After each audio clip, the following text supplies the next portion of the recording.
नमस्कार, बहुत बहुत स्वागत है आपका आयुर्वेद पर आधारित हमारे इस बेहद खास कार्यक्रम स्वस्थ विचार में। मैं हूं आपके साथ, आपका साथी विकास। दर्शकों, स्वस्थ विचार कार्यक्रम एकमात्र ऐसा कार्यक्रम है जिसमें आपको तमाम ऐसी जानकारी दी जाती है जो आपकी सेहत, आपकी तंदुरुस्ती के लिए बेहद ज़रूरी है। क्योंकि आजकल की इस भागदौड़ भरी ज़िंदगी में जहां हमारे पास समय नहीं है अपने ऊपर ध्यान देने का, वहीं दूसरी ओर हमें कई प्रकार से छोटी छोटी तकलीफ़ें उत्पन्न होने लगती हैं, शारीरिक दिक्कतें महसूस होने लगती हैं, जिसका कारण और कुछ नहीं, जिसका कारण है हमारा समय का अभाव, जो हम शरीर पर नहीं दे पाते हैं, यानी व्यायाम नहीं कर पाते हैं, योग नहीं कर पाते हैं, और समय के अभाव की वजह से हमारा भोजन का कोई समय नहीं है। तो जो हम भोजन करते हैं उसमें यदि हमारे पोषक तत्व पूर्ण रूप से शामिल हों तो यकीनन हम अपने आहार को भी बेहतर बना सकते हैं। अपने शरीर को जो ऊर्जा चाहिए वो ऊर्जा हम पर्याप्त दे सकते हैं, लेकिन ऊर्जा की कमी होने के कारण कहीं ना कहीं शरीर में शिथिलता आनी शुरू हो जाती है और समय से पहले ही बुढ़ापा सामने आ जाता है।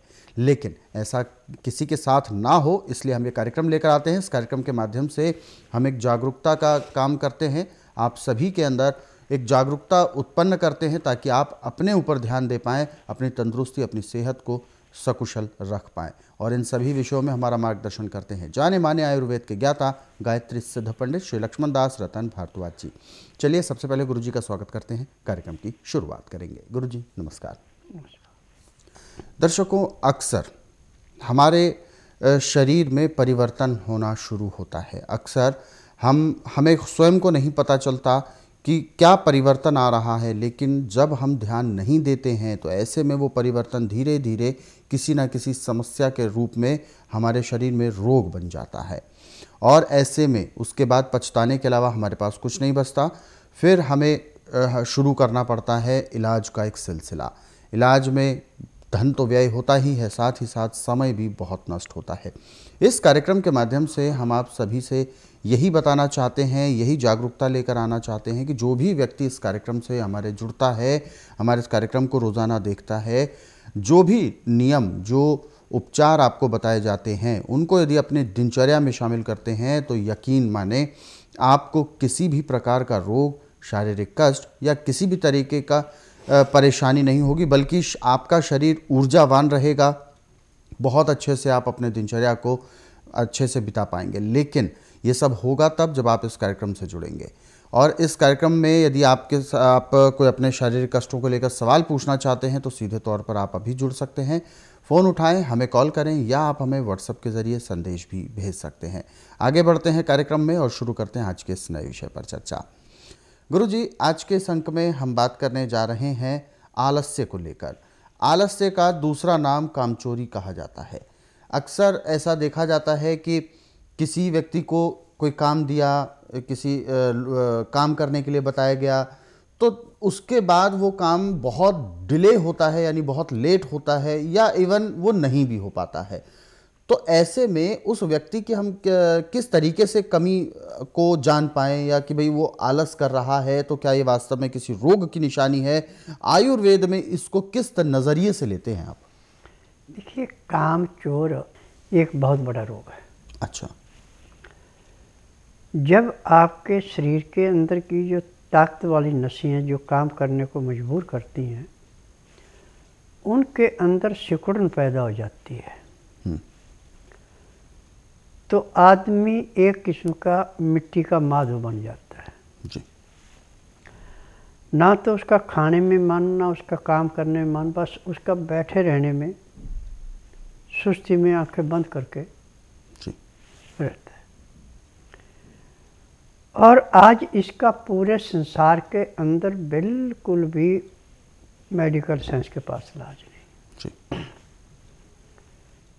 परंतु स्वास्थ्य विचार एकमात्र आश्रम ऐसा है कि जिसमें डांके की चोट पे गारंटी से इलाज किया जाता है। अब जिसको ऐसी बीमारी पैदा हो जाती है उसके लिए हमें किसी दवाई के देने की ज़रूरत नहीं, सिर्फ गेहूं या जौ के ज्वारे उगाने पड़ते हैं उसके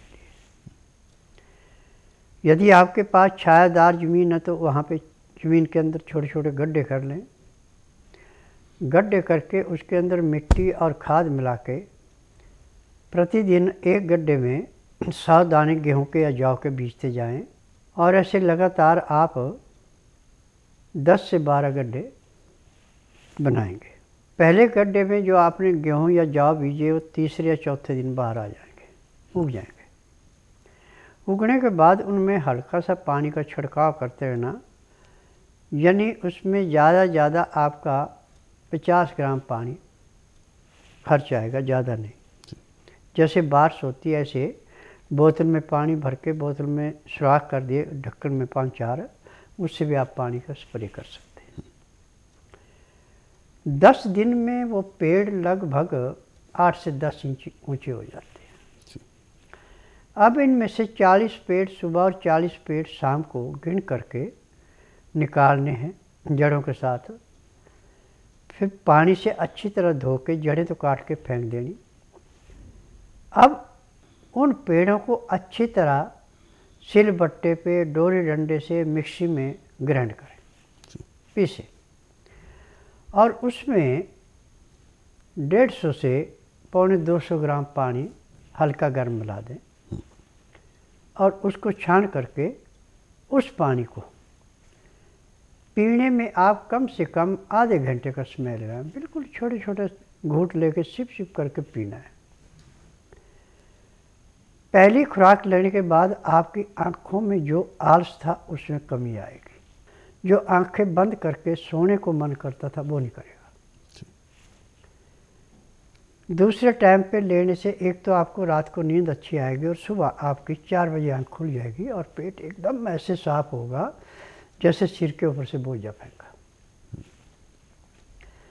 फिर उसके बाद आप शरीर में थोड़ी ताकत आई है, आधा घंटा कपालभाति, 15 मिनट भस्त्रिका, 8-10 बार अग्निसार, 15-20 बार जयी, 25-30 बार ब्रह्मणी, 1 घंटा लोन बलोन जरूर करें। उसके बाद आधे घंटे गैप देके आप नवाए पानी से 15 से 18 डिग्री पानी गर्म हो उससे स्नान करें। स्नान करने के बाद फिर आप दोबारा गेहूं के ज्वारे निकाल के फिर रस पिए और रस पीने का आपस में टाइम बांट लें कि सुबह 6 बजे पिया तो शाम को 6 बजे, सुबह 5 बजे पिया तो शाम को 5 बजे, सुबह 7 बजे पिया तो शाम को 7 बजे, यानी 12 घंटे का गैप होना चाहिए। अब ये जो गेहूं या जौ के ज्वारे का जो रस है ये कैंसर के लिए, टीबी के लिए, गठिए के लिए, सोराइसिस के लिए, सांस के रोग के लिए, माइग्रेन के लिए, ब्रेन ट्यूमर के लिए, दिल के छेद के लिए, सब के लिए अमृत के समान है। जो अंग सिकुड़ चुका उसको खोलना है, जो फैल चुका उसको अपने आकार में लाना, जहाँ पे किसी किस्म का इन्फेक्शन है उसको समाप्त करना। यानी ये समझो कि 40 पेड़ सुबह 40 पेड़ शाम को लेते हैं, 80 पेड़ आपने दिए हैं, 100 बीजे थे, 100 में से 100 के 100 तो उगेंगे नहीं पूरे, उसमें से 90 भी उगे हैं, 95 भी गए, जो बाकी बच गए आपके उनको आप उखाड़ के छोटे छोटे टुकड़े करके उसी मिट्टी में दोबारा मिला दे, खाद बन जाएगी। और जो आज पेड़ निकाले जिस गमले की या गड्ढे की, उस मिट्टी को 2 दिन धूप लगवानी है। फिर उसके बाद दोबारा पानी से उसको भोर भोरी करके, ज़्यादा गिल्ली ना हो, फिर गेहूँ बीजनी है। और गेहूँ जो बीजनी है वो ऊपर के तले से 1.5 इंच से ज़्यादा नीचे नहीं जानी चाहिए। और सर्दी का मौसम आजकल तो उसको बीज करके ऊपर से अखबार का कागज रख के, कोई भी चीज़ रख के ढकते 3 दिन के लिए। 3 दिन के बाद उसको निकालेंगे, चौथे दिन वो अंकुरित हो जाएगी। पानी का छिड़काव करेंगे, बड़ी तेज़ी से बढ़ेगी। छायादार जगह तो ठीक है ना, तो आप मकान के कमरे में भी इसको तैयार सकते हैं। इस पर धूप नहीं लगनी चाहिए, सिर्फ इतना ध्यान रखना। और इसमें एक विशेषता और है कि जैसे आपको भूख लगना शुरू हुई तो एकदम आप रोटी या चावल या खिचड़ी की तरफ ना भागें।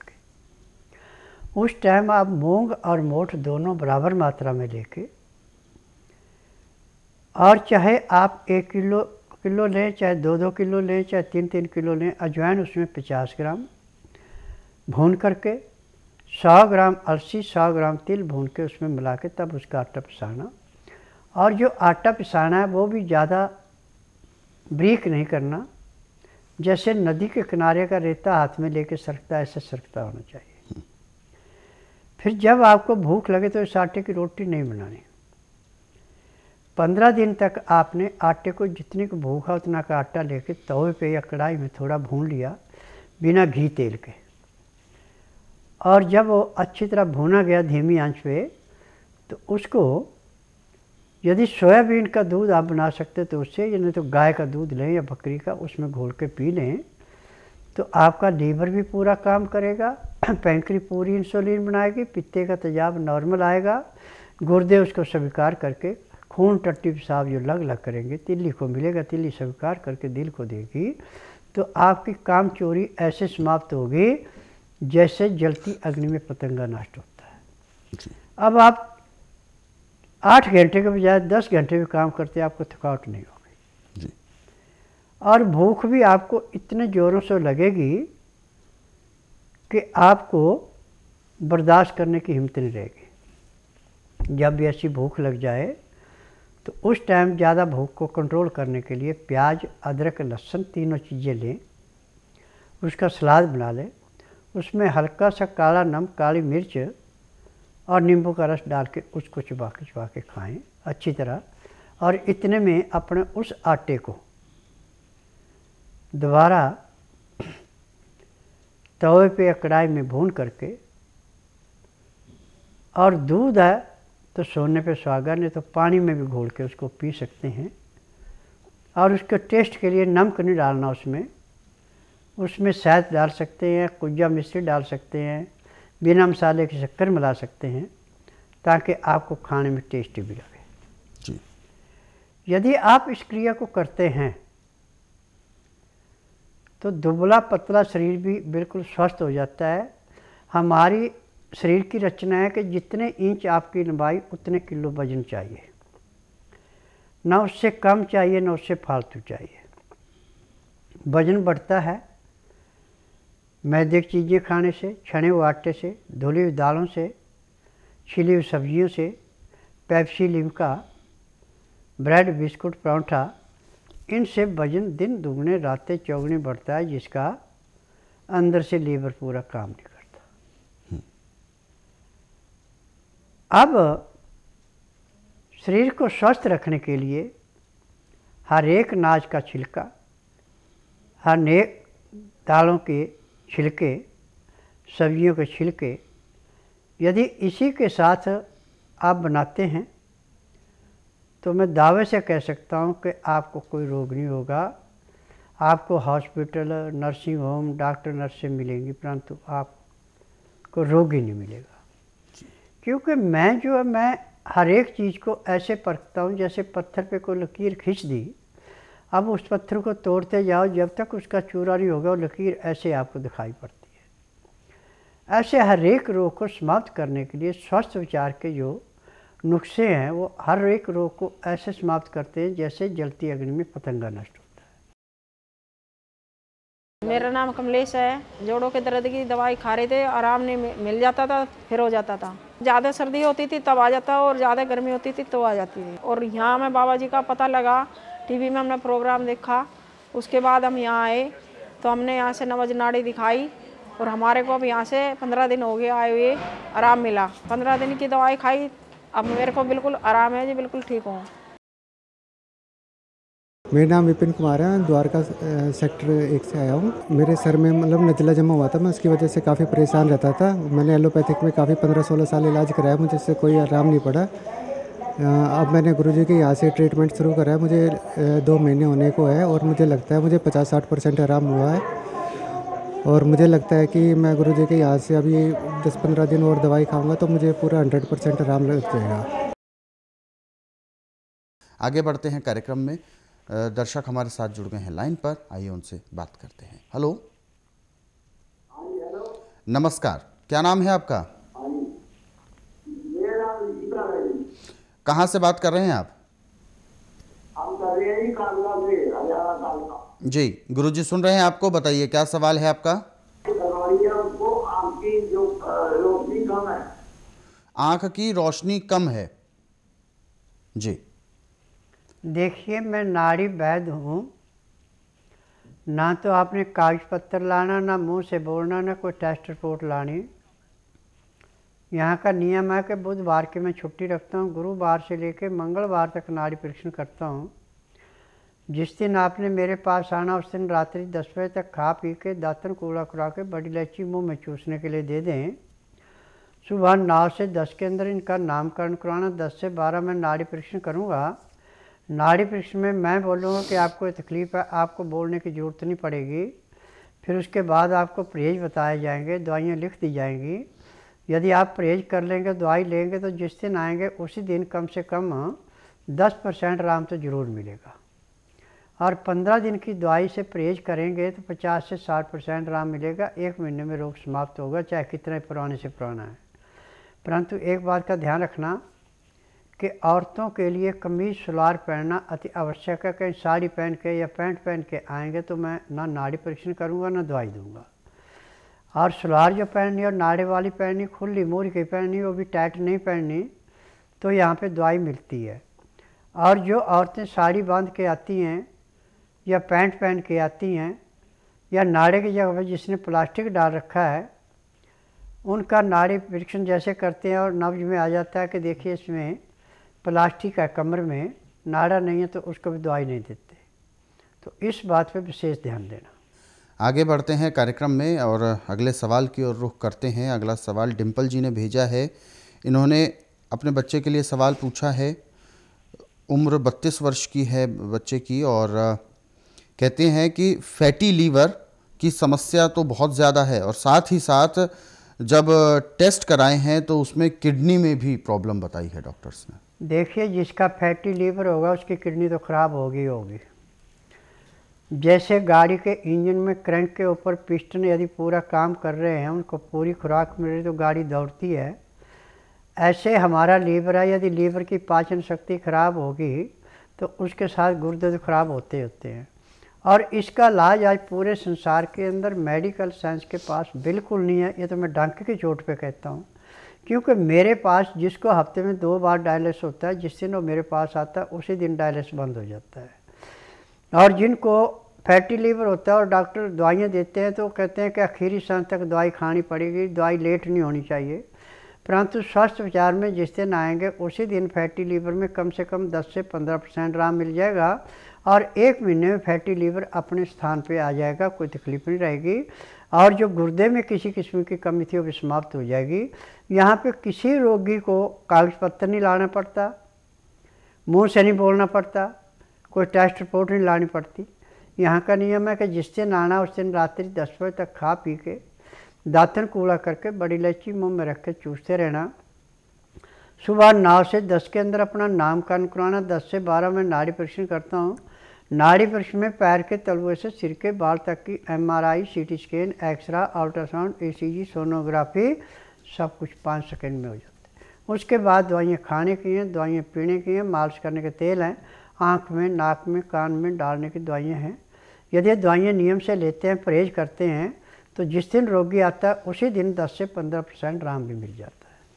फिलहाल आगे बढ़ते हैं कार्यक्रम में और दर्शक हमारे साथ लाइन पर हैं, आइए उनसे बात कर लेते हैं। हेलो, नमस्कार जी, क्या शुभ नाम है आपका?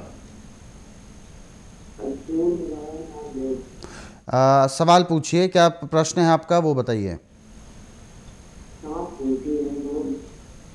सांस ज्यादा फूलती है और 4-5 साल से दवाई चल रही है, सब ठीक नहीं हो रहा है जी। 4-5 साल से दवाई चल रही है लेकिन ठीक कुछ भी नहीं हो रहा। देखिए, मैं बार बार एक ही बात कहता हूँ कि आज मेडिकल साइंस में सिर्फ बिजनेस है। इससे सिर्फ शरीर को सुन किया जाता है। जहाँ पे आपको तकलीफ और संग को सुन कर दो, आप कहेंगे मुझे आराम मिल गया, आराम नहीं मिलता। स्वस्थ विचार में ना तो आपने कागज पत्तर लाना, ना मुंह से बोलना कि मुझे तकलीफ है। यहाँ का नियम है कि बुधवार की मैं छुट्टी रखता हूँ, गुरुवार से लेकर मंगलवार तक नाड़ी परीक्षण करता हूँ। नाड़ी परीक्षण में पैर के तलवे से सिर के बाल तक की MRI, CT scan, x-ray, ultrasound, ECG, sonography सब कुछ 5 सेकंड में हो जाता है। उसके बाद जो भी बीमारी मिलती है सब दवाइयाँ इकट्ठी दी जाती हैं। पैर के तलवे से सिर के बाल तक जहाँ भी कोई इन्फेक्शन होगा दवाई साथ मिलेगी। और यहाँ की दवाइयों का वजन 15 से 20 किलो का होता है, 15 दिन की दवाइयों का। आप खाना खाएं ना खाएं उससे मुझे कोई मतलब नहीं, दवाई खानी पड़ेगी। तो 15 दिन में कम से कम 50 से 60% आराम मिल जाता है, 1 महीने में रोग समाप्त हो जाता है।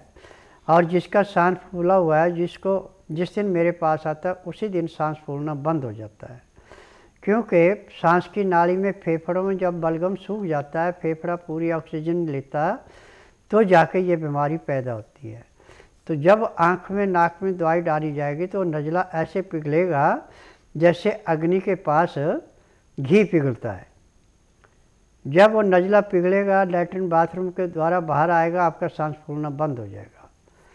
और 15 दिन की दवाई के बाद आपका सांस नहीं फूलेगा। यदि नियम से दवाई खाएंगे तो 1 महीने में रोग का नामो निशान नहीं रहेगा। आप ये सोचें कि मैं सपना देख रहा था कि मुझे रोग था। क्योंकि स्वस्थ विचार में जड़ी बूटियों से इलाज किया जाता है, किसी किस्म का केमिकल या कोबरे सांप का जहर नहीं बेचा जाता। यहाँ पे जड़ी बूटियाँ हैं जिनसे उपचार किया जाता है। मुझे 10,000 जड़ी बूटियों की पहचान है जिनसे मैं इलाज करता हूँ। और मेरी अपनी फार्मेसी है दवाइयाँ बनाने की, दवाइयाँ रजिस्टर्ड है, पेटेंट है, इनका कोई साइड इफ़ेक्ट नहीं है। एलोपैथिक में यदि दवाई आपने ज़्यादा खा ली तो उसका भी साइड इफ़ेक्ट पड़ता है, कम खाए तो उसका लाभ नहीं होता। परंतु स्वस्थ विचार एकमात्र आश्रम ऐसा है, चाहे दवाई आप कम लें चाहे ज़्यादा लें, आपको लाभ ही लाभ होगा, नुकसान कभी नहीं होगा। तो बिल्कुल आपकी जो समस्या है वो बिल्कुल ठीक होगी, लेकिन इसके लिए स्वस्थ विचार आश्रम आने की सलाह दी है। फिलहाल आगे बढ़ते हैं और जो दर्शकों ने हमें मैसेज भेजा है उनमें से एक सवाल ले लेते हैं। समीर दास जी हैं, आसाम से बात कर रहे हैं। इन्होंने अपना सवाल भेजा है कि इनको कभी कभी गले के अंदर लेफ़्ट साइड में ज़्यादा दर्द महसूस होने लगता है और कभी कभी अपने आप ठीक हो जाता है। देखिए, आपके गले के अंदर जो लेफ़्ट साइड में दर्द होता है उसका मेन कारण है कि आपके टॉन्सिल के अंदर किसी न किसी किस्म का इन्फेक्शन है। जब आपको ठंडी चीज़ या वायु वाली चीज़ लेते हैं तो वो बढ़ जाता है, और जब गर्म चीज़ लेते हैं तो घट जाता है। परंतु ये रोग बढ़ते बढ़ते इतना परेशान करेगा कि आपको खाना पीना मुश्किल हो जाएगा। मेडिकल में इसका कोई उपचार नहीं है। यदि आप बुधवार छोड़कर गुरुवार से लेकर मंगलवार के बीच में मेरे आश्रम में आते हैं, और जिस दिन आश्रम में आना उसी दिन रात्रि 10 बजे तक खा पी के दातन कूड़ा करके बड़ी इलायची मुँह में रख के चूसते हैं, सुबह 9 से 10 के अंदर अपना नामकरण कराते हैं। 10 से 12 में नाड़ी परीक्षण करूँगा। नाड़ी परीक्षण में पैर के तलवे से सिर के बाल तक की MRI, CT scan, x-ray, ultrasound, ECG, sonography सब कुछ 5 सेकंड में हो जाते हैं। उसमें जो भी कमी शरीर के अंदर पाई जाती है दवाइयाँ दी जाती हैं। दवाइयाँ खाने की हैं, दवाइयाँ पीने की हैं, मालिश करने के तेल हैं, आँख में, नाक में, कान में डालने की दवाइयाँ हैं।